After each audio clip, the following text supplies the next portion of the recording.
Janganlah kita tetap tinggal terbaring.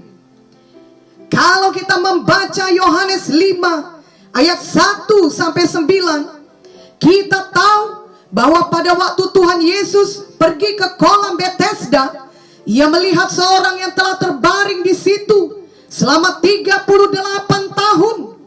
Yesus bertanya, apakah orang lumpuh itu mau sembuh? Orang itu menjawab bahwa tidak ada yang menurunkan dia ke kolam, sehingga selalu ada yang mendahului dia turun ke kolam untuk disembuhkan ketika air kolam itu bergoncang. Tuhan Yesus berkata kepadanya, bangunlah, angkatlah tilammu, dan berjalanlah. Orang lumpuh itu bangun, dan pada saat itu juga sembuhlah orang itu, lalu mengangkat tilamnya, lalu berjalan. Pada kali yang lain, yakni dalam Markus 2 ayat 1 sampai 12, Tuhan Yesus berkata kepada orang lumpuh yang diturunkan dari atap rumah, bangunlah, angkatlah tempat tidurmu, dan pulanglah ke rumahmu. Orang itu pun bangun, segera mengangkat tempat tidurnya, dan pergi keluar di hadapan orang-orang itu. Dari kedua contoh ayat di atas, kita membaca bahwa orang-orang lumpuh itu tidak tinggal diam. Mereka tidak tetap tinggal terbaring ketika Tuhan berkata kepada mereka, bangunlah. Iman mereka timbul ketika mereka mendengar perkataan Tuhan Yesus, dan mereka bertindak bangun, dan akhirnya mereka sembuh. Sebenarnya hal yang sama dapat terjadi kepada kita semua. Ketika kita mendengar firman Tuhan, iman kita timbul seperti yang tertulis dalam Roma 10 ayat 17. Jadi iman timbul dari pendengaran, dan pendengaran oleh firman Kristus. Setelah iman kita timbul, marilah kita mulai bertindak.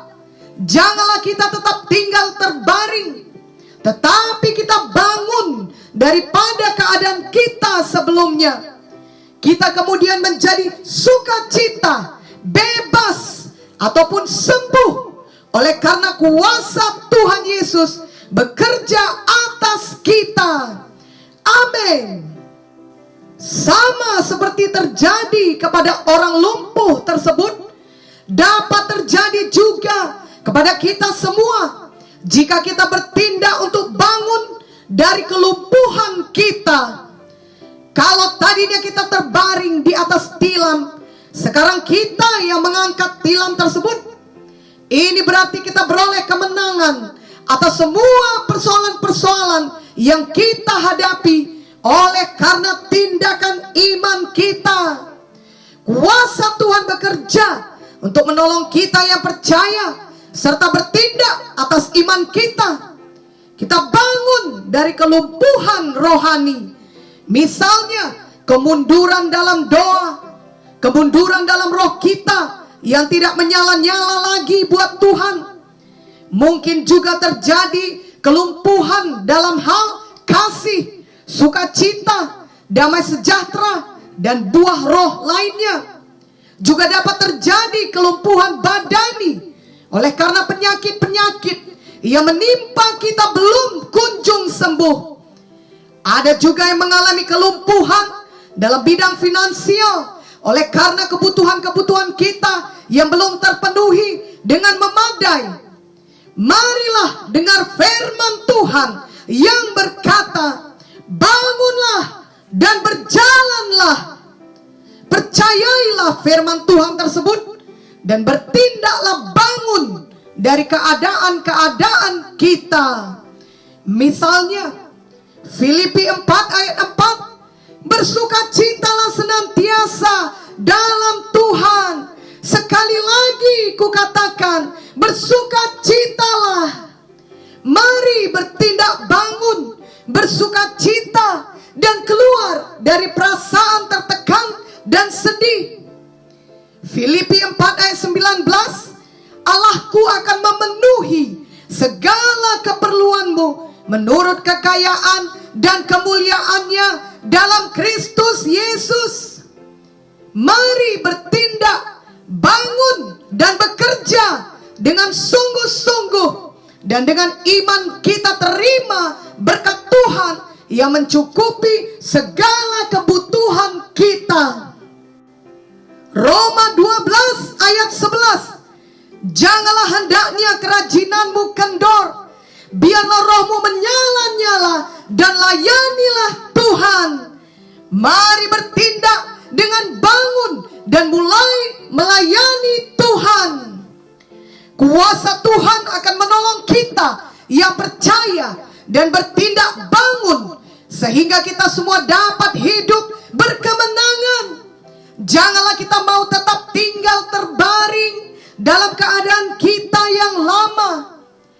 Marilah kita membaca Yakobus 2 ayat 17, ayat 20b dan 26. Demikian juga halnya dengan iman. Jika iman itu tidak disertai perbuatan, maka iman itu pada hakikatnya adalah mati. Iman tanpa perbuatan adalah iman yang kosong. Sebab seperti tubuh tanpa roh adalah mati, demikian jugalah iman tanpa perbuatan-perbuatan adalah mati. Memanglah iman dalam hati kita harus diikuti dengan ucapan iman dan tindakan iman kita. Kita harus bertindak, bangun dan berjalan. Ingatlah 2 Korintus 5 ayat 7 yang berkata, sebab hidup kami ini adalah hidup karena percaya, bukan karena melihat. Marilah kita memilih untuk senantiasa mempraktekkan ayat firman Tuhan ini, khususnya ketika kita sedang dalam persoalan atau sedang ditimpa kesusahan dan penyakit. Ketika seorang hamba Tuhan yang bernama William Sangster jatuh sakit, walaupun ia sangat menderita oleh karena penyakitnya, ia membuat 4 poin komitmen yang tetap ia hidupi setiap hari.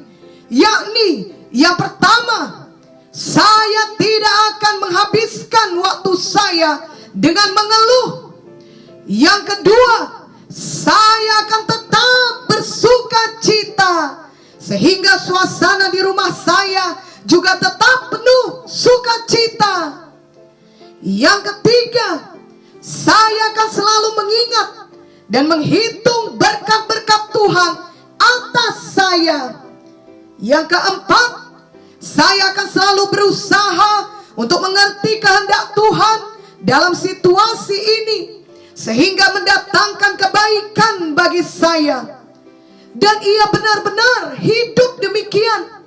Ia hidup dengan iman dan bersuka cita setiap hari dalam hidupnya, dan tetap melayani Tuhan. Ia tidak tetap berbaring di tilamnya, namun ia bangun dan berjalan dengan iman. Dalam hidup ini banyak hal yang terjadi, seringkali berlawanan dengan keinginan kita. Ketika itu terjadi, itulah saat yang paling tepat untuk benar-benar hidup dengan iman. Hidup karena percaya dan bukan karena melihat. Ibrani 11 ayat 6 berkata, tetapi tanpa iman tidak mungkin orang berkenan kepada Allah. Sebab barang siapa berpaling kepada Allah, ia harus percaya bahwa Allah ada, dan bahwa Allah memberi upah kepada orang yang sungguh-sungguh mencari Dia. Marilah kita senantiasa beriman, sungguh-sungguh percaya bahwa Tuhan Yesus ada, dan Tuhan menjawab doa kita, bahkan memberi upah kepada kita. Bagaimanapun keadaan kita, janganlah kita menyerah, janganlah kita berputus asa, janganlah kita tetap tinggal terbaring saja dalam keadaan kita.